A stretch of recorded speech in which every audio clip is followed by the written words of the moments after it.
Hi, so welcome to Realm Engine. We're finally about to show you a bit of what I've been working on for the last couple months. So essentially we're going to load into a blank map now. We're first going to grab the paintbrush and smack on some grass. So this paintbrush has 3 textures and the ability to go softer, so you can sort of fade in different textures between dirt, grass and water. And as you'll see when we zoom in, this is really high detail textures, so no matter where you are in the scene, no matter how far you are zoomed in, every player will have a pretty amazing looking scene. So jumping out of that, we'll go in and show you some of the weather features next. Okay, so with the weather we have first of all our sun control, which is at the moment a color wheel for a placeholder, but it allows you to move the sun around the scene in a 3D kind of intuitive way. We also have the features to turn on rain, thunder, hail, lightning, some cloud cover, some wind, tornadoes, that kind of fun environmental stuff. Now each of these come with their own sound pack, which you can change in the sound mixer via the environment slider, which I'll show you just in a second. So now I can turn the environment down as well as add in a background track or 4 individual mixable tracks that I kind of want to build this scene. So for example, it's forest daytime and that sort of bird noises with a My Kingdom, which is a nice epic score in the background that I can subtly fade in as the characters come into an encounter.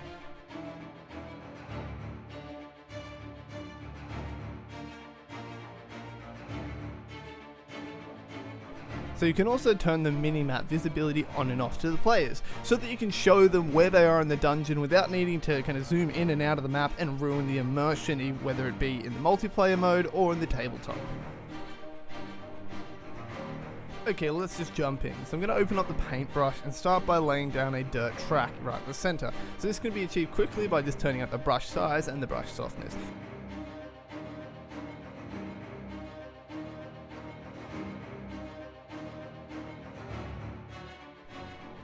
Okay, you just saw us hit the save menu there, so you can save by using Control S, and there is a lot more save functionality in the game, which we'll discuss a bit later when we show you the menu. So now we're just going to go around and add a few bits of trees from the builder menu, and by left clicking and holding down shift I can rotate and then place the trees.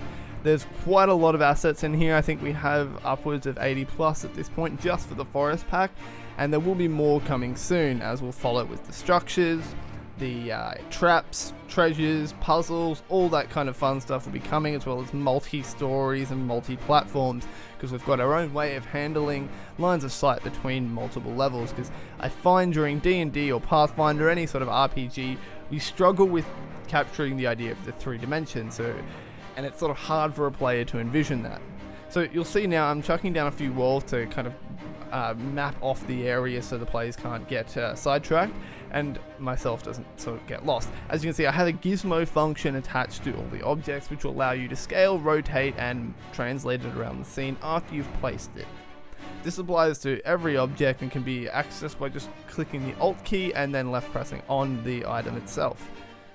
So while I continue to build out the rest of these walls, I'll just talk a bit more about our functionality for the future. We do plan to bring in a lot more objects, placeable props, we have lights that can be turned on and off, and requests that can be sent from the players to turn lights on and off or open doors, so that they can't just go willy-nilly and changing objects and opening the level up.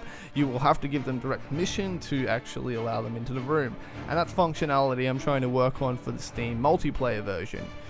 Now with this one, we've only got the tabletop version fleshed out at the moment, but the multiplayer version will be coming soon. And one of the things I like about this is the amount of plants we have as well. All these stuff is real-time scanned assets, so they all look ultra realistic and they scale quite well with the computer. This is all running on just a MSI gaming laptop at the moment, and I'm sticking to a pretty decent refresh rate of 144.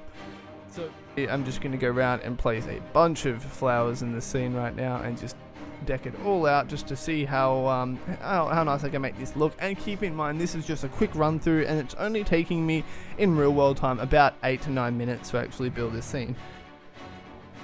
Because one of the things I find I struggle with is needing to change or edit those scenes quickly when my party does something unexpected. So having the ability to quickly jump in and out of maps and load in objects is, I think, crucial to a neat campaign.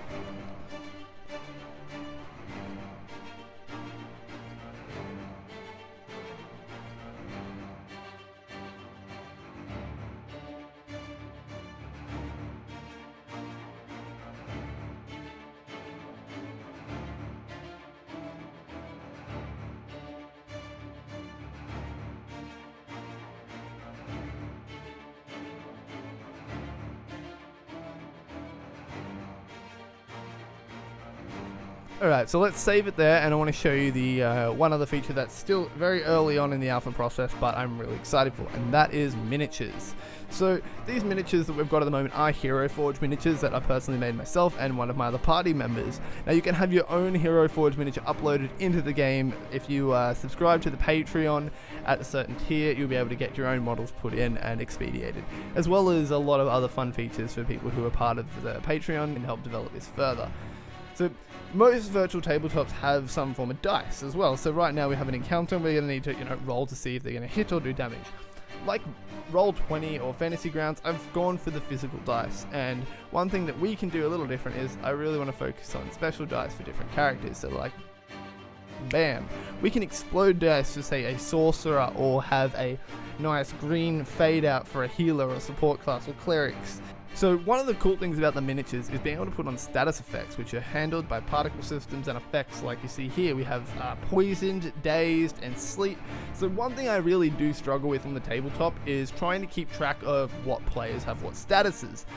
Sometimes that can be a bit confusing. I forget it, then their DC is easier than it should be, or they actually are able to do more than they can. So this is a way to kind of keep track of what's happening. And let's say you've got the tabletop version and you've got your miniature placed on top of it, we're making sure the effects are visible around a 25mm base.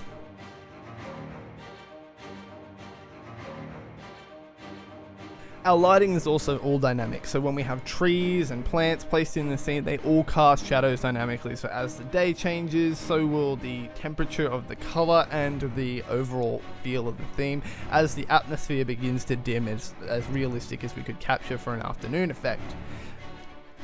Now, one big thing I do love about playing, say, online like Roll20 is this line of sight in Fog of War, which sort of stops us as players seeing more than we should, and I've found myself on more than one instance quite lost. So I really enjoy this feature, and it's been something I wanted to add from day one, which was this paintable Fog of War that essentially is removed as the player moves through the scene.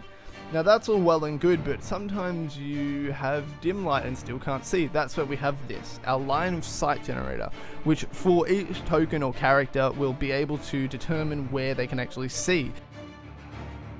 As we go between these two miniatures, and now their line of sight is kind of affected, and that changes as we move around rocks, trees, or anything in the environment that has the potential to cast a shadow. So this is something I've just found incredibly useful, especially when moving to a dungeon crawler that gets dark in certain areas.